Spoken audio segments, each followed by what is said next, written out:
अस्सलामुअलैकुम वरहमतुल्लाहि वबरकातुहू। Hi guys, कैसे हैं सब? खैरियत से होंगे, सब खुश होंगे। तो चलिए स्टार्ट कर लेते हैं। Branch of biology. Branch of biology क्या है? चैप्टर 1 है, पार्ट 3 है। तो टैक्सोनॉमी हमारे पास क्या है?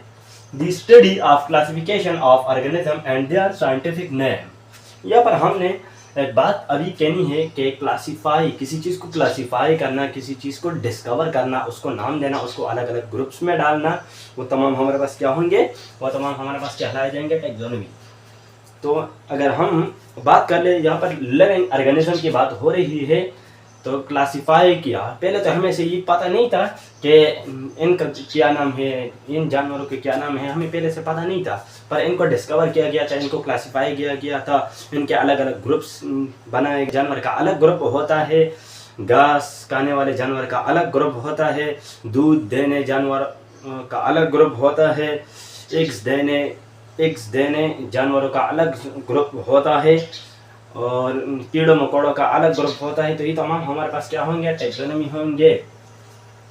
दूध देने जानवरों का अलग ग्रुप होगा, एग्स देने जानवरों का अलग ग्रुप होगा। ये तमाम अपने अपने ग्रुप्स के अंदर है। बर्ड्स का अपना ग्रुप्स होगा।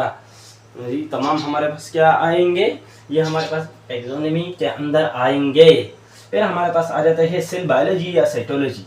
दी study of cell, their structure and function and their living organism. यहाँ पर हमारे पास बात हो रही है सेल की। किस चीज़ की हो रही है? सेल की बात हो रही है कि सेल है क्या। सेल की स्टडी इसमें हमने करनी है। पर सेल आगे एक डिटेल चैप्टर है, सेल एंड टिश्यू एक डिटेल चैप्टर है, वह हम आसानी से पढ़ेंगे, मज़ेदार तरीके से पढ़ेंगे। तो यहाँ पर हमने इसी वर्ड पे सिर्फ ध्यान देना है कि सेल है क्या।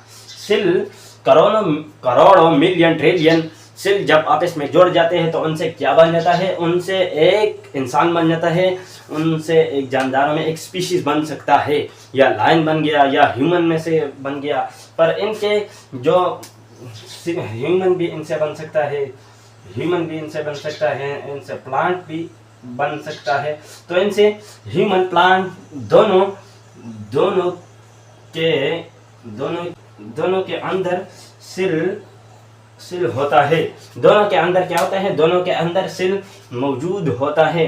पर जब हजारों मिलियन ट्रिलियन सेल आपस में जोड़ जाते हैं, कंबाइन हो जाते हैं, तो उनसे क्या बन जाता है? उनसे एक इंसान बन जाते हैं। अगर हम इस्लामिक तरीकों से देखें तो इंसान किस चीज़ से बना है? मिट्टी से बनेंगे। इंसान किस चीज़ से बना है? मिट्टी से बनेगा। हम इस्लामिक तरीके से देखें तो इंसान मिट्टी से बनेंगे। अगर बायोलॉजी की बातों में हम देखें तो इंसान सेल से बना है। अगर इस्लामिक तरीकों में अगर हम देखें, इस्लामिक तरीकों में से हम मिट्टी से बने हैं। तो उम्मीद है कि आपको ये समझ आया होगा। लिविंग ऑर्गेनिज्म के अंदर सिर्फ और सिर्फ सेल पाए जाते हैं। नॉन लिविंग ऑर्गेनिज्म के अंदर सेल नहीं होता। नॉन लिविंग ऑर्गेनिज्म के अंदर एटम होता है। हाँ, ये जो मार्कर है ये किस चीज़ से बना है? ये भी एटम से बना है। किस चीज़ से बना है? एटम से बना है। हाँ, तो ये उम्मीद है कि ये आपको समझ आया होगा। Palaeontology, the scientific study of fossil is called palaeontology, divides into branch. यहाँ पर फॉसिल्स की बात हो रही है। यहाँ पर इसी चीज़ पर इसी वर्ड पर हमने ध्यान देना है कि ये है क्या। यहाँ पर बात हो रही है किस चीज़ की? फॉसिल्स की बात हो रही है। कि अगर हम आपको समझाए तो हजारों साल से आ रहे हैं कि इस दुनिया में इंसान थे।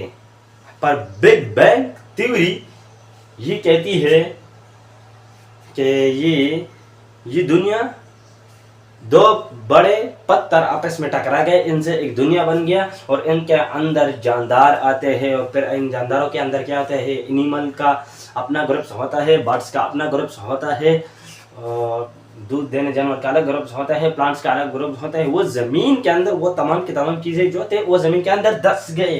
तो उसने नाम दिया फॉसिल्स, हाँ, फॉसिल्स नाम उसको दिया। बिग बैंग थ्योरी ये कहती है कि ये दुनिया आपस में टकरा गई थी। दो बड़े पत्थर आपस में टकरा गए और इनसे एक दुनिया बन गई, और इस दुनिया में जानदार लिविंग ऑर्गेनिज्म के जितने भी स्पीशीज हैं वो इस ज़मीन के अंदर धस गए। हाँ, फिर इसके दो पार्ट, प्लीज सॉरी, दो पार्ट नहीं है। फिर हमारे पास फॉर एग्जांपल अगर मैं दूं तो डायनासोर पहले इस दुनिया के अंदर था, पहले इस दुनिया के अंदर था, पर अब नहीं है, अब खत्म हो गया है। इंसानों की हिस्ट्री में चलती आ रही है कि इस दुनिया के अंदर डायनासोर भी कई होता था, पर अब इस दुनिया के अंदर नहीं है। जब हम घूमने की हरत से जाते हैं या हम कंस्ट्रक्शन की मदद से हम जाते हैं तो हमें डायनासोर के ढांचे मिलते हैं, डायनासोर के हड्डियाँ मिलती है, तो हमें पता होता है कि ये डायनासोर का हड्डियाँ है। और ये डायनासोर है, हमें किस चीज़ से पता चल गया कि ये डायनासोर का हड्डियाँ है? इसका एज कितना होगा? इसका एज हमारे पास मिसाल के तौर पर इसका एज 500 तो सॉरी बहुत ज़्यादा है, 100 साल लो, या वेट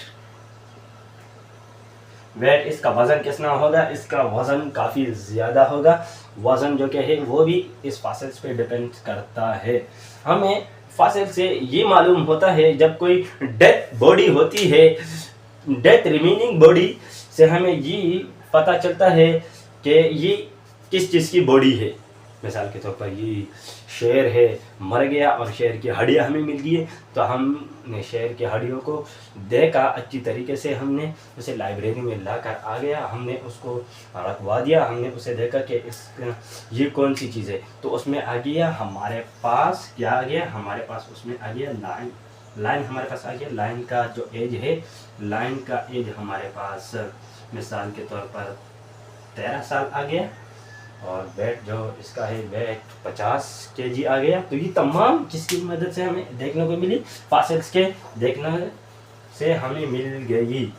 फिर यहाँ पर हमारे पास एक दूसरा वर्ड है जो कि इनके ग्रुप्स में आता है, तो वह हमारे पास palaeobotany, the study of plant fossils.